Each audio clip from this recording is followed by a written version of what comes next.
আমরা বদ্রীনাথে যাওয়ার পথে আরও একবার দুটো নদীর মিলন ক্ষেত্রে উপস্থিত হয়েছি। একটা আছে অলকানন্দা আর একটা আছে পিনার পিনার নদী।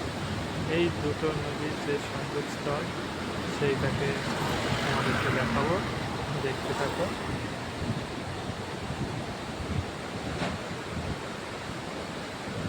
ওইখান থেকে বয়ে আসছে অলকানন্দা, এসে ওই চলে যাচ্ছে আর একটা নদী আছে